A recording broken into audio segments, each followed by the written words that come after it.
the more accurate updated numbers might be higher. Kadalasang nababalita at napag-uusapan yung mga extreme cases, but there are many among us na may pinagdaraanan at lumalaban on a day-to-day basis. Hi, I'm Clara Benin. I'm 25 years old. I'm a singer-songwriter and I deal with mental health issues myself. My worst episode would be one time that I couldn't get up and I was just in bed for almost 3 days, and syempre my parents noticed it, but then when they checked on me, I was just lying down. That's when I started opening up. A bad day for me would be just shutting out everyone and just making up all these excuses not to go out and just So stay in isolation. bed. Yeah, just isolate myself. For Clara, every day that she can smile and be around loved ones is a good one.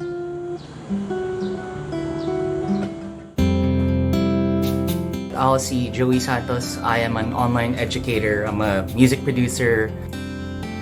I was especially depressive to the point na naging suicidal ako. So I started going to a psychiatrist. I go every week, sasama na ako ng magulang ko. I got diagnosed na depressive. Tila nagkaroon din siya ng alcohol dependence. Ever since high school, umiinom na ako. And I guess it came to a head just because around 2013 to 2015, I was doing a lot of DJs. Malalasing ako, tapos tutugtog ako.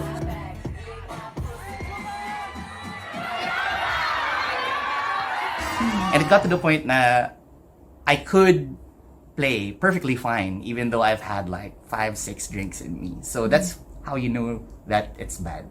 Kasi parang functional alcoholic ka na and everything. I guess all of those things, like, they never really leave you. So you do have to take it a day at a time.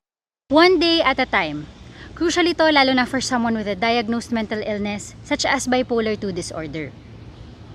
Ako po si Apple, 25 years old. Isa po akong writer and editor para sa isang social enterprise.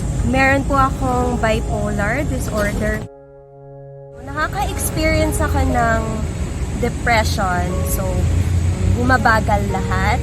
Kasama nung bipolar, na hypomania, opposite naman siya, sobrang bilis naman ng takbo ng isip ko. Hindi ko na napapag-isipan yung sinasabi ko. Nung una, natatakot ako. Na-expect ko na pagtawanan ako or iisipin ng mga tao na nagdadrama lang ako. Hindi ko napipili. Depression ba today? Hypomania ba today? Hindi siya mood swing eh. Ang hirap planuhin ng kailangan kong gawin today. Tapos naapektuhan din yung mga katrabaho ko. Ayon sa psychologists, kadalasang natitrigger ang mental health struggles natin kapag nalulunod na tayo sa dami ng kailangang harapin, be it external stimuli or the thoughts and feelings we internalize. When we talk about mental health, talk about the connection of head, heart, and hands. When things are stressful, when things are overwhelming for us, some parts of our thinking or behaving and feeling can be affected. It becomes a mental problem. If the symptoms persist for 2 weeks, then it will now be affecting your regular functioning. When this happens, it helps to think of mental health the same way we do when we get physically sick. Apply first aid and seek help. First aid comes in the form of self-care. Kapag hindi ko siya ma-express through words, art na lang. Mas marami ng information about it on social media. Natutulungan ka nilang maghanap ng psychiatrist based on your budget or according to anong malapit sa school mo. Magiging brave ka lang humingi ng tulong. Asking for help also means na aware ang boss ni Apple sa kanyang bipolar 2. She was given 1 mental health day a week na pwede siyang magtrabaho kung saan siya mas gaganahan. Hindi to Marie Kondo approved, I'm sure. Kasi ang dami kalat. Pero, basically, I like a bunch of things. Meanwhile, Joey surrounds himself with his passions and support system. One of the reasons why I felt like I wanted to kill myself was there's nothing to live for.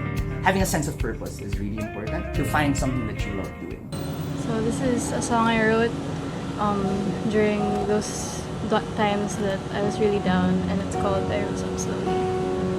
My arms are all worn out from trying to reach the sky. I opened up to close friends. The very few people really understood me and helped me go through it. I get approached by people, and they tell me that how much they relate to it and stuff. Like, syempre, it makes me feel like I'm not alone also, and it's good to know that I'm helping other people find hope also.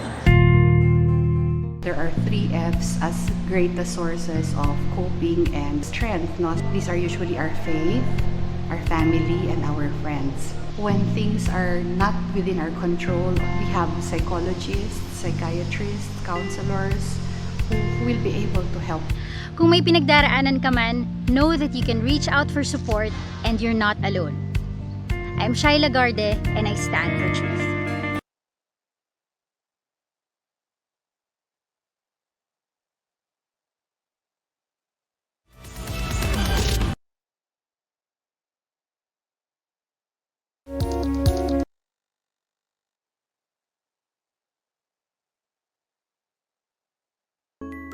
We all have mental health. It is just as important as physical health. It is not only about mental illness or mental disorders. This is just one part of a bigger picture. It's best to think about mental health as being on a continuum, rather than people being either mentally ill or mentally well. We are all on the continuum, and we move up and down according to factors such as our genetic makeup and upbringing, our life circumstances, and the stresses we are under. At one end of the continuum, we have mental disorders, like depression or anxiety. And at the other end, we have states of positive mental health, when we're thriving, content, and fulfilled. The aim of mental health interventions is to move people up the continuum, so that they're able to reach their full potential and live satisfying lives. The World Health Organization describes mental health as a state of well-being in which every individual realizes his or her own potential, can cope with the normal stresses of life, can work productively and fruitfully, and is able to make a contribution to his or her community. Being mentally healthy means being resilient and able to cope with difficult times, feeling in control, being confident, feeling good about yourself, managing and expressing your emotions, building and maintaining good relationships. We all experience periods when we feel stressed, worried, anxious, sad, afraid, or angry. These are all normal emotions. However, when these emotions become severe enough that it interferes with a person's ability to function daily, and these feelings become persistent over time, then it can develop into a mental health problem. There are many different types of mental disorders. When left untreated, mental disorders can be chronic and long-lasting, and are associated with increased disability. They significantly have an impact on daily functioning and frequently interfere with family, social, and work responsibilities. Fortunately, there are effective treatments and evidence-based interventions available that aim to help individuals understand and cope with symptoms of mental illness. However, very few people with mental disorders access existing treatment services. This may be due to barriers such as the stigma attached to seeking help, the lack of understanding of mental health problems, uncertainty of how to get help, or the fear of disclosing mental health problems. Research shows that stigma remains one of the biggest factors preventing people from seeking help early for their mental health problems and getting the appropriate support they need. It is important to acknowledge that we all have mental health and have a personal responsibility to learn how we can improve and maintain our well-being in order to lead meaningful and satisfying lives. Want to learn how you can do this? Great news! Why not join one of our communities and keep exploring Maudsley Learning online?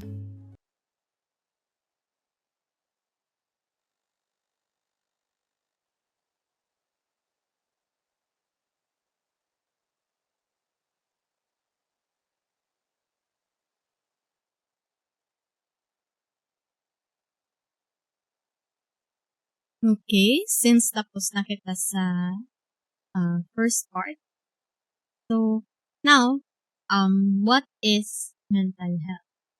Okay, so, did you remember yung activity natin last time?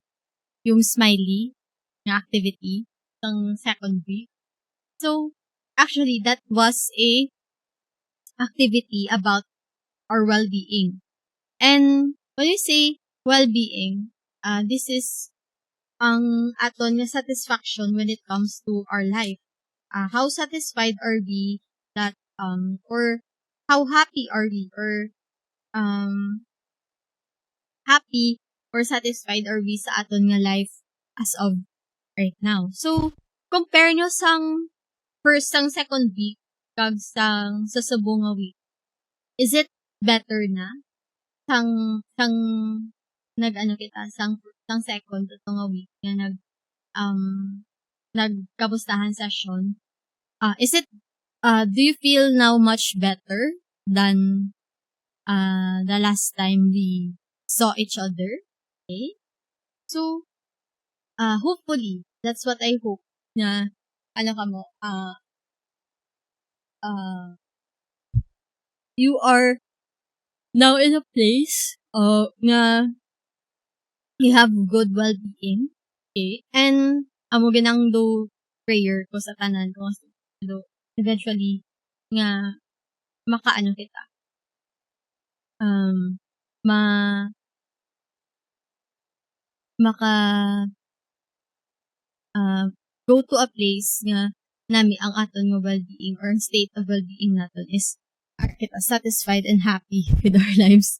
So, anyways, well-being is a very essential concern for all mental health professionals. And it's one of the most important components of good mental health. So, what is now is mental health? Mental health is a state of well-being. Okay, tandaan nyo na. In which the individual realizes their own abilities, copes with the normal stresses of life, work productively and fruitfully, and make contributions to the community. So it just simply means that that we are able to work with our own abilities. We know our strengths and weaknesses. We can cope with the normal stresses of life. May it be traffic man na sa ungka o sa aganan, 'di ba? Na bisan ma-traffic ikaw, wala ikaw ga tantrum or hindi man tantrum pero wala ka ga loose dali loose ang imo nga temper. Okay? Pagid bisan may mga assignments ka or tests, you can still study. Okay? Works productively and fruitfully. So, amo na, you can still submit your assignments. You can still go or do your passions in life. And, of course, make contributions to the community. So, amo na ang according sa WHO. So, right now, I'm going to discuss the different nga there are actually 10 nga important nga characteristics of good mental health that I want you class to learn. So, the first one is, of course, uses life skill. And when you say uses life skill, this includes skills that make you enjoy life to its fullest and in turn enable you to reach your fullest potentialities and use them for the goodness of others. Okay, so, wait lang gid class. Mabukas lang collective.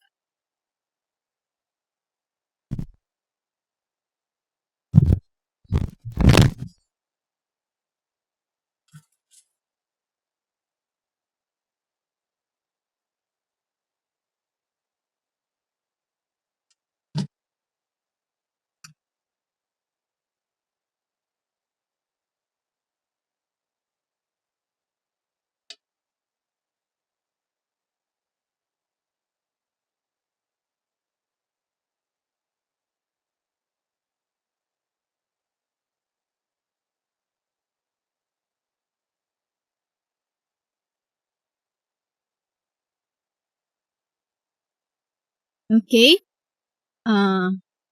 Okay, balik na ta. Hello? Palibati ako. So, uses life skills.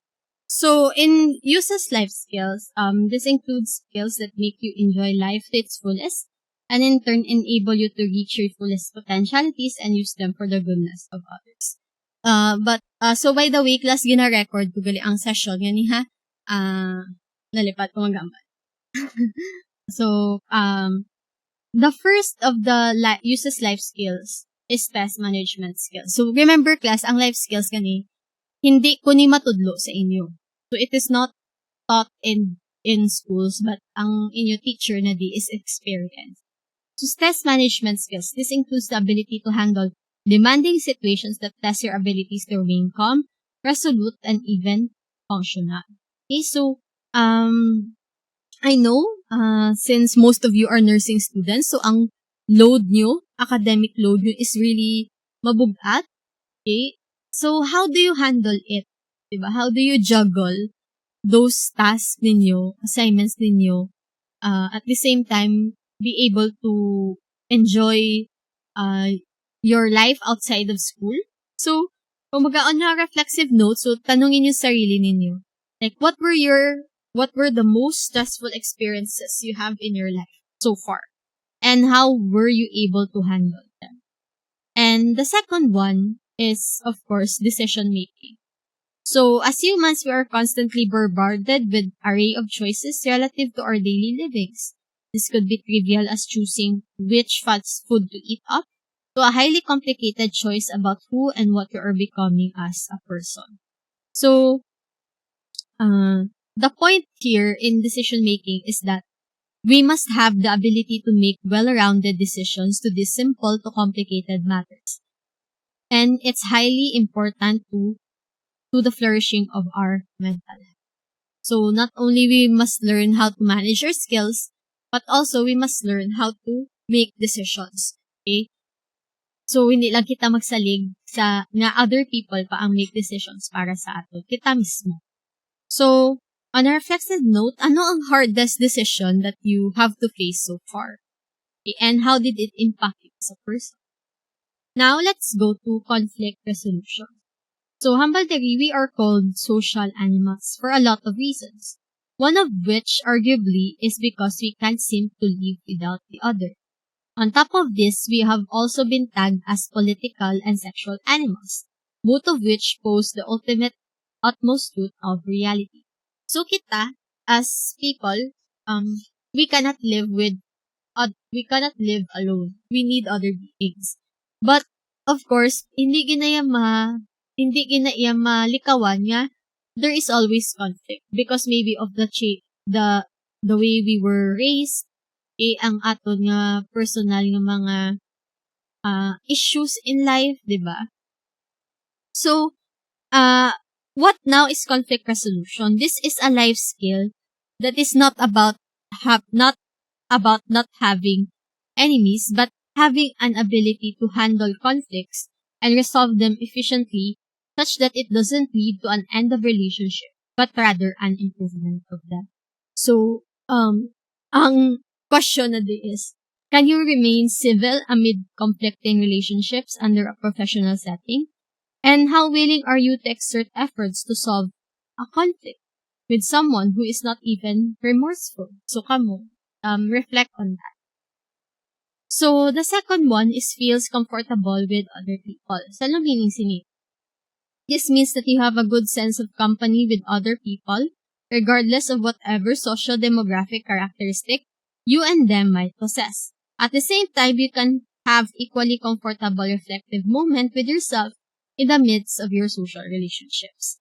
That means that you are constantly assessing yourself within your social circles. Being comfortable with other people also means gaining a certain degree of acceptance or at least tolerance to their individualities no matter how peculiar they may seem. So, kumaga, it's all about you are able to tolerate a certain person kung hindi mo man siya trip pero nato-tolerate mo siya or accepting their quirks, their company, diba? So, reflect on this, guys. So, who are you when you are surrounded by different people? How well can you see yourself in your social circles? Diba? So, number 3 is be able to meet the demands of everyday life.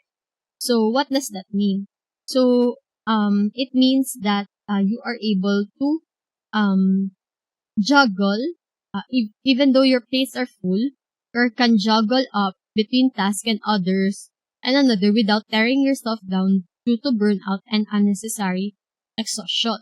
So, you know how to prioritize, synergize, and optimize the majority, if not all, tasks that are required of you. Simply put it, you can integrate all aspects of your career, school, family, community, and personal lives into meaningful strategies for you to work for you that best work for you and the people around you. So kumbaga, you are able to juggle kung ano man for example, believe ko sang mga college students yung may ACADS plus may org pa or ACADS tapos may mga athlete pa, diba? So, amazing yung paano nila nababalance. So, that's why I reflect on this. How well are you handling your business, including your unfinished ones? So, mga unfinished business, not only assignment lang na, but also sa personal life ninyo. Basi ang stress nyo sa midterms, wala nyo pa nahibi nyo na. Nahibi nyo na ang stress nyo sa midterms. Okay? So, dapat pala, ang backlog natin, hindi lang na siya assignments or mga physical backlogs lang, but emotional. So, kailangan din natin, once in a while, we need to really release that. Because if we let it consume us, kasi makibot ka na lang. Wala na breakdown ka lang gulpi, di ba? So, or makibot pa yung mga people around you. So, number 4 is expresses emotions in healthy ways. So, may twofold characteristic siya. Expressions of emotions and also in healthy ways. Fundamentally, this means that you can express whatever emotions that you are feeling or even afflicting you, and you can do it in ways that are beneficial, not only for yourself but for others too, by not compromising how they would feel on your process. Okay, so one of the things that sa author, sa book, one of the things yung na-notice daw nga sa aton nga generation is that hindi kita kabalo paano mag-express ng aton emotions. For starters, hindi kita ka-express, kaya kita man mismo hindi man kabalo kung ano na siyang emotions ang aton na nafe-feel. Okay? So, hence, even in situations that they were being able to express them, their authenticity is not assured. So, another thing is dapat hindi lang kita kabalo mag-recognize kung ano na siya nga feeling, but also we must also know ang source ng amo ng feeling. And that's why nahihirapan tayo mag-express ng emotions because we put it to others ang responsibility to name those emotions for us. And it creates us a shield. Okay? It creates a shield that protects us from they put their responsibilities to others and play the role of victims. By doing this, they create a protective shields against their demon by creating a debacle where they get victimized by the very people they have thrown responsibilities for their own troubled emotions. So, ang explanation niya nga, kung ginaput ta sa others ang responsibility to name our emotions, ang gwa niya in turn sa aton is that we will feel victimized when we are called out because we gave them the responsibility when it's supposed to be us that would be naming and handling our emotions. So, di ba like I said, hindi lang din na siya expressing some emotions. Doing it correctly requires a serious deal of self-awareness. Kita mismo dapat aware kita. Being able to check and assess what are our feelings, where did they come from, and how did it ever become an important that make them worthy of even expressing. So, the second one sa number 4 is, diba, dapat not only we can learn how to express our emotions, but also in healthy ways. So, as if the act of expressing emotions is not complicated, that it requires another criterion. It has to be done healthily.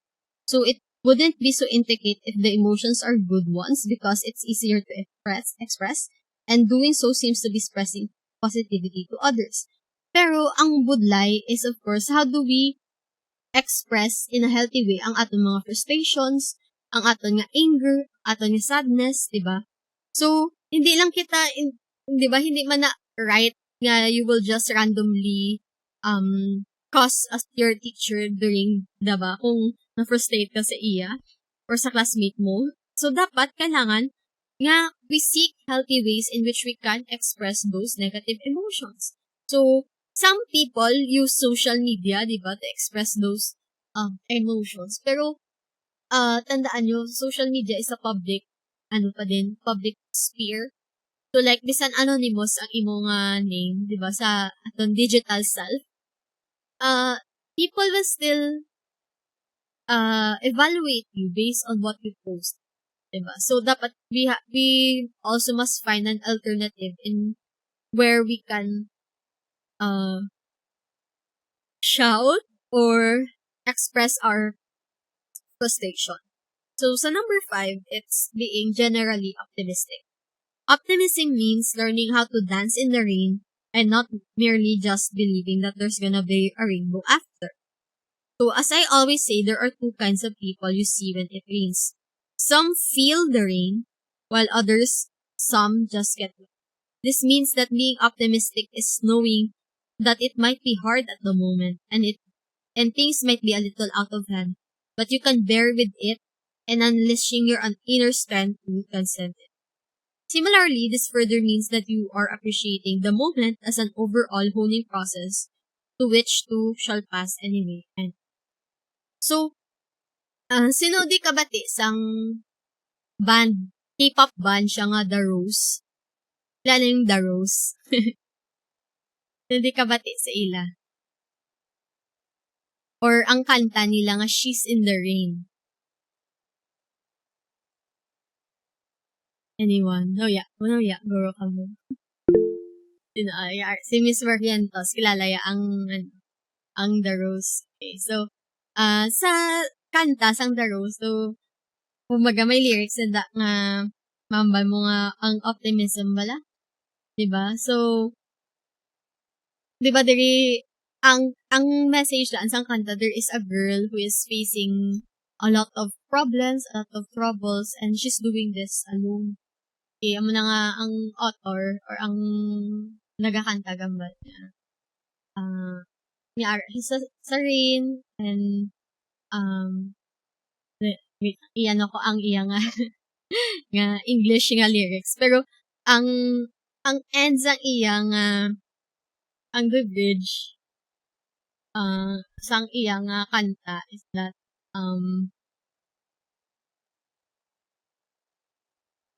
ang bridge is that sige kantahon ko para may ka mo, para may inspo. So, ang kanta is that ang last nga She's in the rain. You wanna hurt yourself, I'll stay with you. You wanna make yourself go through the pain. It's easier to be held than holding on. Whoa, whoa. So, ang bridge ng kanta nga na, though gahabal nga, the girl is not alone because there is someone nga who would go with the rain with her. So, amo nang pagiging optimistic bala nga despite the rain or despite all the troubles, it's not looking forward for the rainbow. Diba? It's not just looking forward for the rainbow after the rain, but feeling it, kumaga, going through with it and being optimistic that the rain will come, will stop. So, amo nang pagiging generally optimistic. So, pamatian yung kanta nga She's in the Rain. Sila ang one of my favorite K-pop bands. and nami may ilang songs. So, amo nang napastan ako sa kanila. OMG. So, sorry. Sorry, fangirl moment. But anyways, di ba, amo na, ang pagiging generally optimistic. So, contrary to popular belief, optimism is not the absence of negativity, class. Tandaan nyo na. But, it is, many of the people that the author encountered in the past resort to toxic positivity without them realizing it. When it's not their fault, they've inevitably become part of the wrong system, perpetuating false optimism and toxic positivity. Like, never allow negative thoughts enter your mind. Positive lang dapat kasi bawal ang negative, and worst of all, always stay positive. So this kind of mentality lead people to malignant sadness because they feel invalidated for what they truly feel inside. So amo nang sad thing about our culture because though kumbaga hindi pa kita open sa mga mental health issues and there's still stigma regarding depression and also other mental disorders. So amo na nga when you're facing a lot of trouble and then there's a person nga toxic positive. Kama sila nga dapat positive ka lang, hindi ka lang dapat naging negative. So invalidate ang person. That's why ang sa optimism, it's important for you to feel those things. Okay? So it's okay to be frustrated, to be sad, to be disappointed in yourself.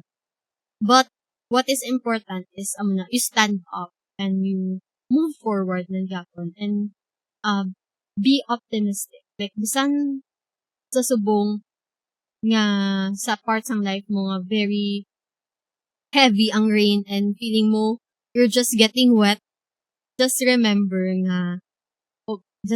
that walk walk with the rain, walk in the rain, feel the rain, and remember that the rain will always stop. And yun. So on a reflexive note sa inyo, how would you apply or how do you apply positivity in your life when we are in a complex and demanding situation? And how do you turn negativity to the favor? So optimism is really about recognizing the negatives. Recognizing the negatives while staying positive. So next is, number 6 is, you feel good about yourself. So you don't have to be the smartest, the most attractive person in your peer group to feel good about yourself. Unless it is your job to be such. But even though it is, you won't be someone as such all the time because the sun needs to dusk and the moon needs to glow in their perfect times. Truth is, feeling good about yourself doesn't require you to be the smartest, sexiest, and most attractive. It only requires that you see yourself as you truly are and be completely okay, if not proud of you. So, many of us, some of us, cannot accept our physical selves. Okay? Maybe some of us have body dysmorphia. Okay? It's a condition wherein a person's ideal body is different sa iyang actual na body. Though, kumaga, when he or she stares at the mirror, feeling niya man gapon do hindi niya ma-accept ang iya physical self. Feeling niya gapon she's too fat, or she's too thin, or ang body niya may mga defect ka gusto yung itago. So, that's one of the issues naton as in our generation, diba? So maybe one of the causes is social media.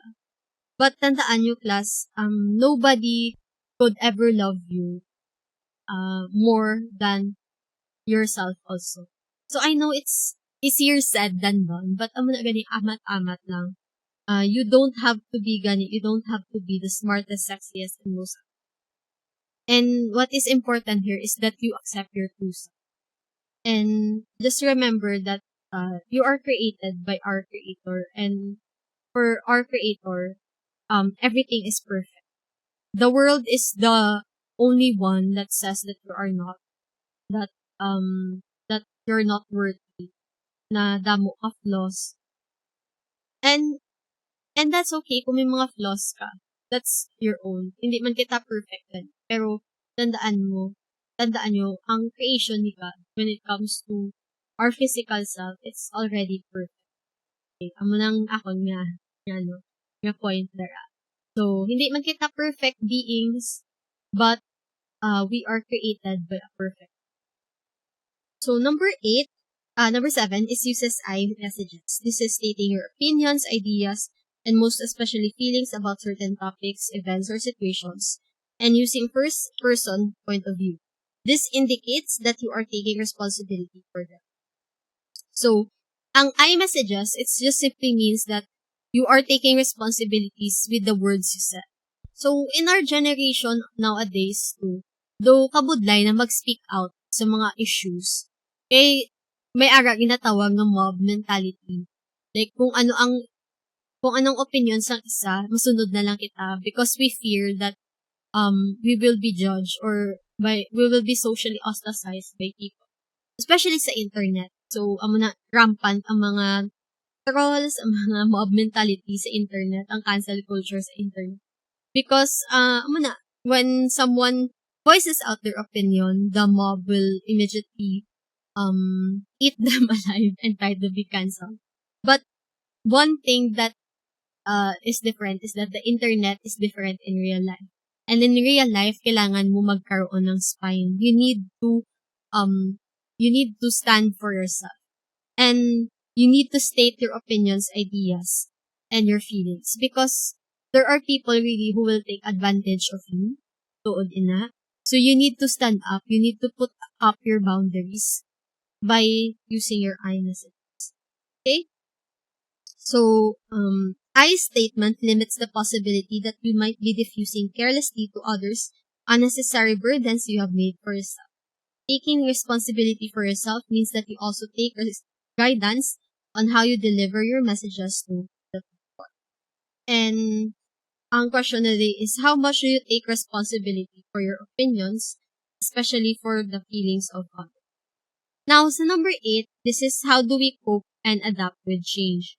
So, as the cliche goes, the only constant thing in this world is change. And that would mean that when we are relentlessly subjected to a never-ending array of changes from across aspects of our lives, this bombardment may cause us a great deal of stress and adjustment difficulties. However, your ability to cope with the challenges and your adaptability to changing environment is a great buffer to make you stay psychologically functional. You may struggle at the beginning, but it is alright because it only means that you are working out, adjusting that is for as long as you're keeping the fight until it. So, sang nag-pandemic, di ba, 2020, 2 years na tang nga online, di ba? Pero sa sugod sang online class, that was really, really stressful, not only sa parts of students, but also sa teachers and God deliver. So, the world will always change, and one of the signs of that you are mentally healthy is that if you are able to cope and adapt with the changes. So, some people dasig lang mag-adapt, some people slow ang adapt. What is important is that you know how to cope with it. So, on a reflexive note, what events or circumstances in your life so far have tested your ability to cope and adapt? And how well did you handle them? So, what specific adjustment you had to do to transcend them? So, number 9, being assertive. Having a balanced degree of passiveness and aggressiveness leads to much productive characteristic, which is assertiveness. This means that you are courageous enough to speak for yourself and never allowing others to take advantage of you or letting anyone suck the best of you, while at the same time remaining congenial and approachable to everyone. So, being assertive doesn't mean nga aggressive ka. So, sa culture tadaan, hindi kita sanay, non-confrontative kita. Do pars man sa Japan, non-confrontative. So,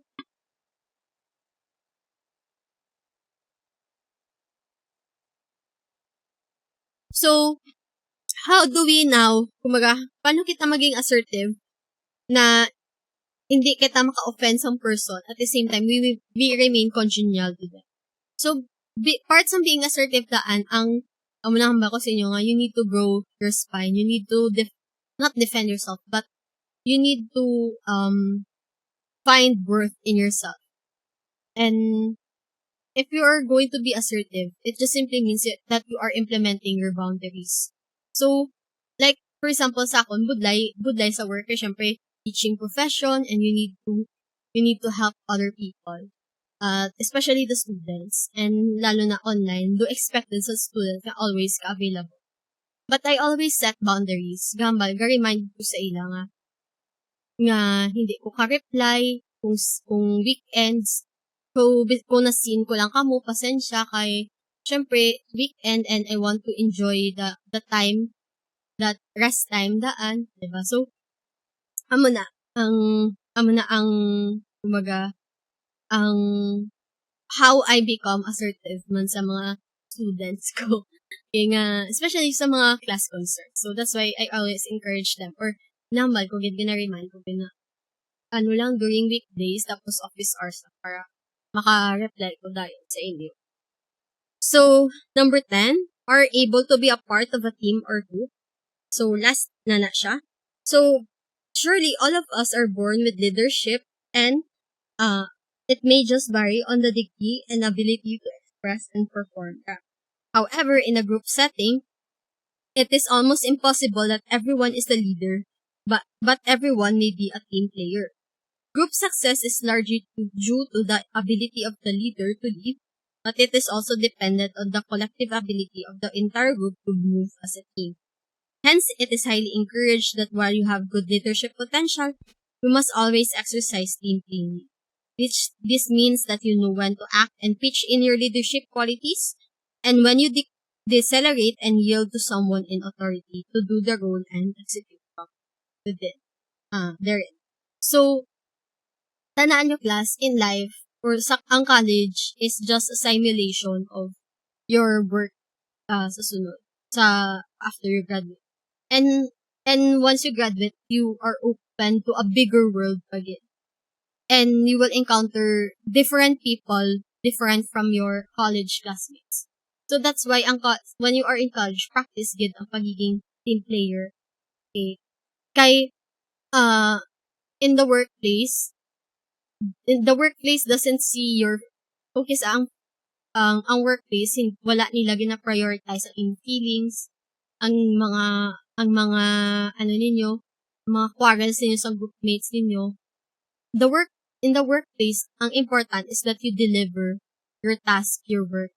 So, kung unahon mo pa ng mga issues mo with other people and not do your work, may chance nga, of course, nga, you will not be promoted and you will get fired pa because you aren't able to conduct yourself and do the task that is given sa inyo. So, amo na nga important gid nga you know how to become a team. Especially gid sa mga group work. But ano man nga may mga mga tamad sa group, parang English na term. Basta start with letter L. There are some yung amo na. But, what is important as a leader, kung ikaw yung leader sa group, what will you do to that person in order to motivate them to work? So, amo na. Chocolates. So, those are the 10 nga characteristics. So, just a review. So, the 10 characteristics are the following. 10 characteristics are uses life skills. Under that, ang stress management skills, decision making, conflict resolution, feels comfortable with other people, being able to express or meet the demands of everyday life, express emotions in healthy ways, and being generally optimistic. And at the same time, feels good about oneself, uses I messages, copes and adapts with change and assertive, and being able to be part of a group. So now that we know what are the signs of being mentally healthy, what are now the signs of that your mental health is not good?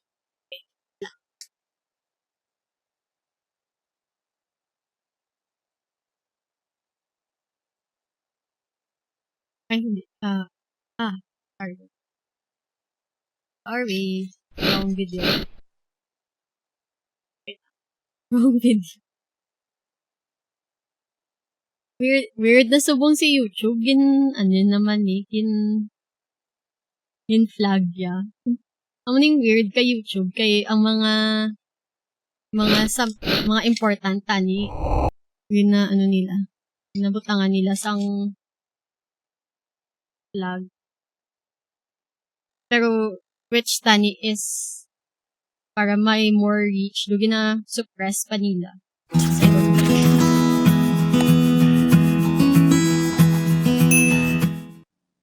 Psych2Goers, do you remember the last time you felt sad, anxious, or scared that you were somehow off? You're not alone, even if it may feel like it. The National Alliance on Mental Illness, or NAMI, reports sometimes a funk or rough patch can be a sign of something much deeper.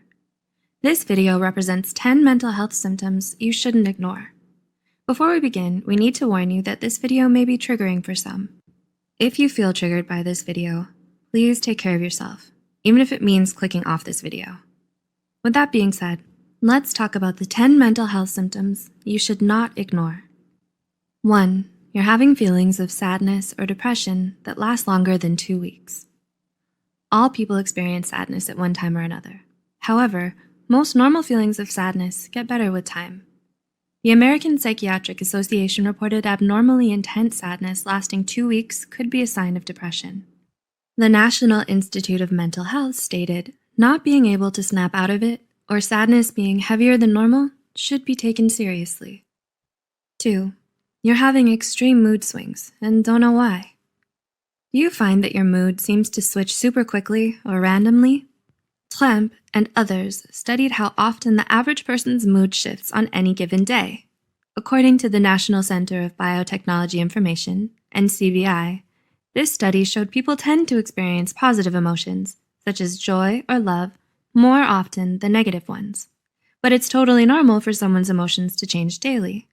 However, the National Alliance for the Mentally Ill, NAMI, warns especially dramatic mood swings that cause huge changes in your behavior and energy can be a sign of bipolar disorder. Agencies such as the American Academy of Pediatrics say the more red flag signs are experiencing sadness, anger, or feelings of excessive euphoria for most of the day, especially if it has nothing to do with what's going on in your life. 3. Your worry and anxiety have gotten out of control. Have you ever found yourself worrying but can't shut it off? According to the National Institute for Mental Health, it may be a sign of an anxiety disorder. Other signs of anxiety disorders include having problems relaxing, insomnia, racing thoughts, unexplained aches and pains, or being easily irritated. The Anxiety and Depression Association of America suggests that if you've ever felt this way on most days for at least 6 months, you should consider talking to a mental health professional about your symptoms. 4. You've started withdrawing from others or isolating yourself. Taking time away from others can be a positive for your mental health and physical health. But what if you constantly make excuses to avoid socializing? Mental health pros, such as Raymond Starr Jr. and Howard Dubowitz, say avoiding people or events you used to enjoy can be a sign of mental illness, such as depression, anxiety, or a psychotic disorder. 5. You may have noticed you're having delusions or hallucinations. Kumari and others describe the two aspects of psychosis, hallucinations and delusions, as a sense of perception or belief that creates a lot of urgency in the person experiencing it, despite evidence the perception or belief isn't real.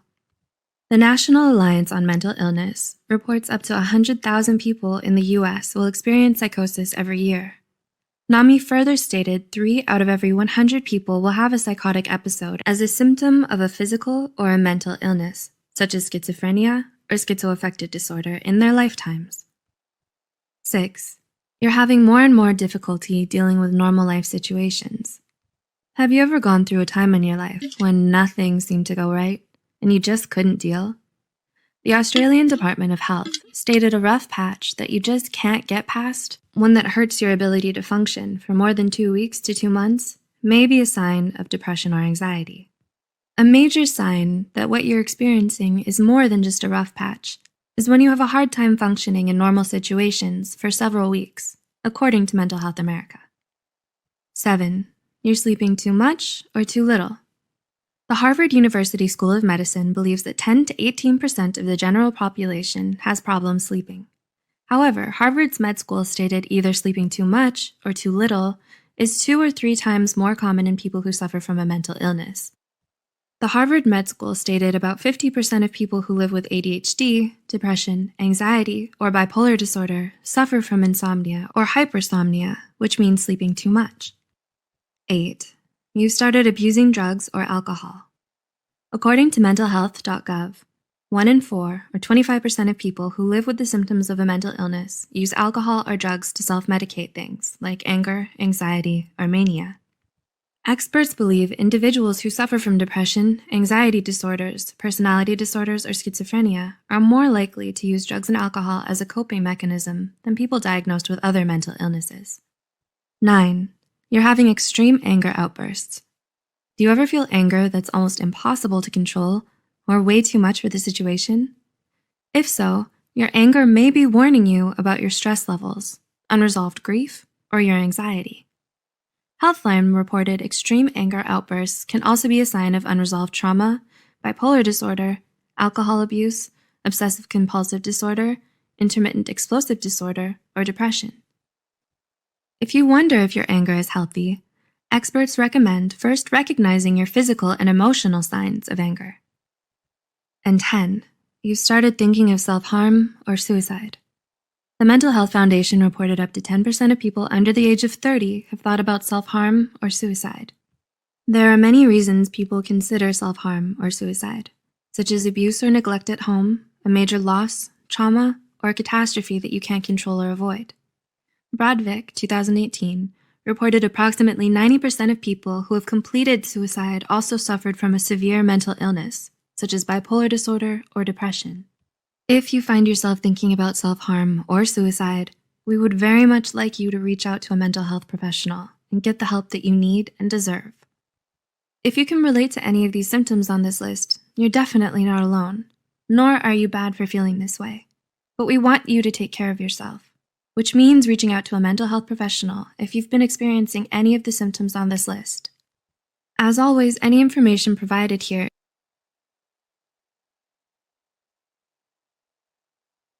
Okay, so now,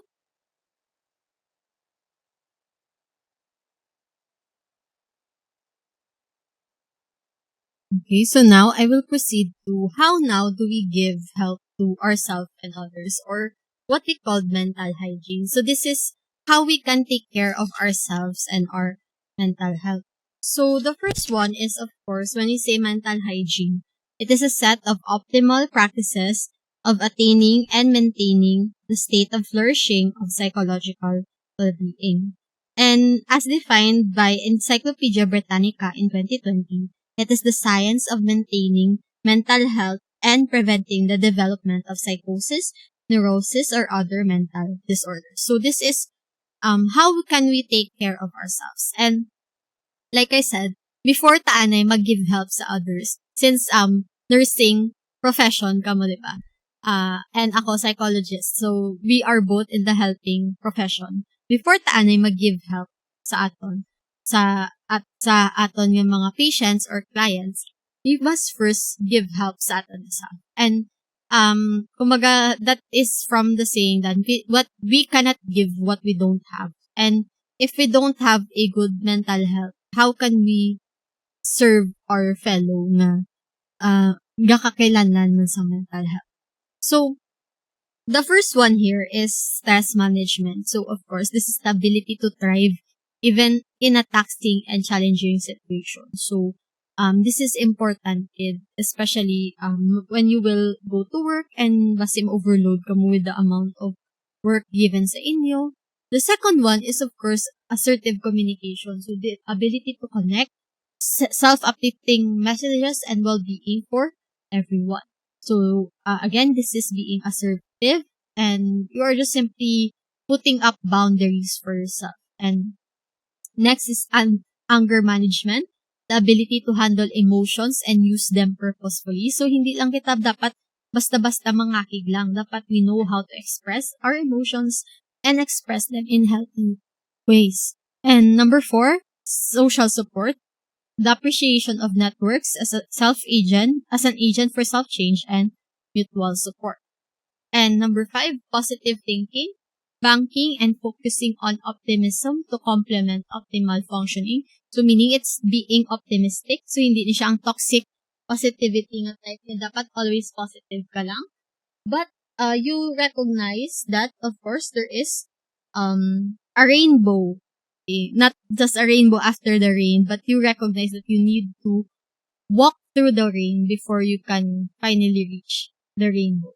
So, after the rain. So, spirituality, the state of having a sense of purpose and meaning. So, actually, there are studies that shows man nga those who have mental health problems, nakahelp yun sa ila ang religion or spirituality sa ila nga life.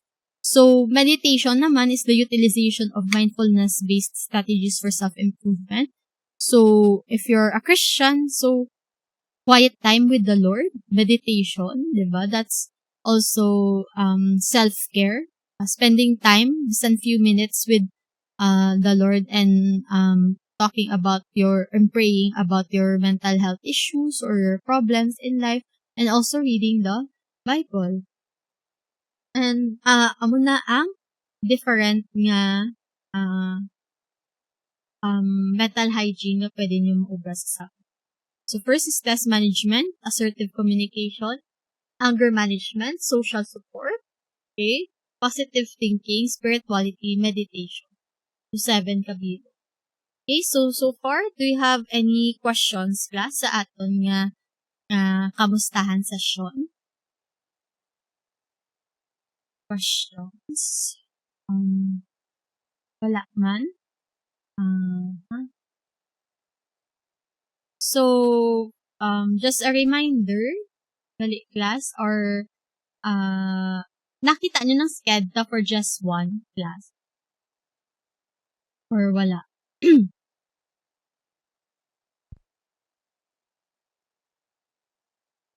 Have you seen the schedule for our just one?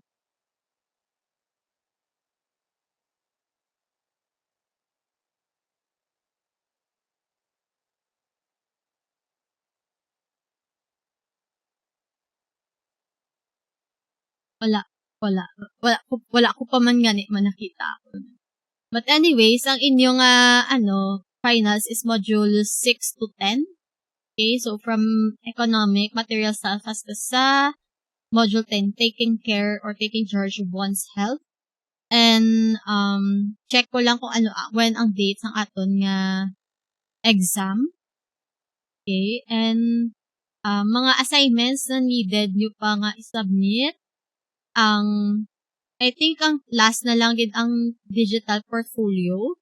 So to review, so you need to create a digital portfolio, meaning you can do this sa Canva.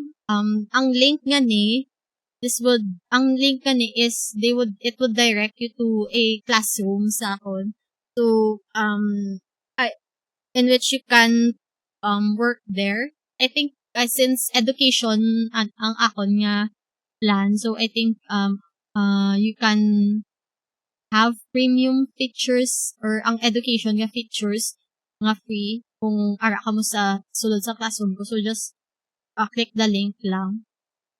So but ang isi-send nyo sa akon, again, i-send nyo sa akon sa Canva is ang link. So pwede ka mo kaubra sa Canva, pwede ka mo kaubra sa Word, basta ang i-send nyo lang sa akon sa digital portfolio ninyo is a link. Ang link lang yan. So, paano na siya ubrahon? So, for example,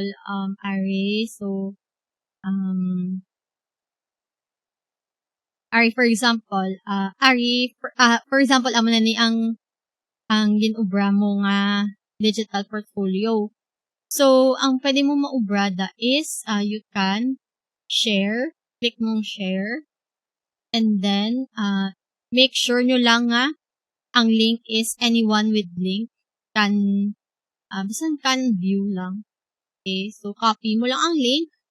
So once mo na na-copy ang link, so for example,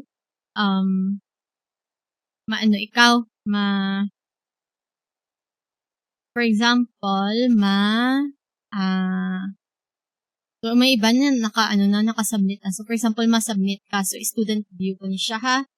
For example, tapos ka na ubra sa imong digital portfolio, so start assignment, kag i-paste mo to ang link. Okay? And make sure nga submit assignment. Okay? So, comment, you can put a message there kay ma'am nyo kung ano ang digital portfolio nyo. And class, make sure lang gid nga amo na nga dapat anyone with link can view. Kay para at least hindi ma-hassle ako mag-communicate kung sino ang kulang pa ang mga ang kulang pa ang portfolio. Okay, kay wala ko gahatag INC. Okay, so if hindi ka mo ka-submit, so basi may chance ga wala ka mo grade. So amo na ang akon nga warning dara. So I think na pang-assign ko naman sa inyo 2 weeks ago. So tapuso nyo ang deadline man na sila hasta sa end sang finals 17. So kumaga wala gid ka mo rason na hindi nyo na obra. Okay, sige. So, any questions, class?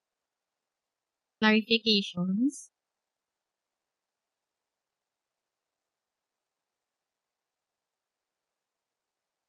Okay, sige. So, ma-check na lang ko attendance. So, please say present if your name is called.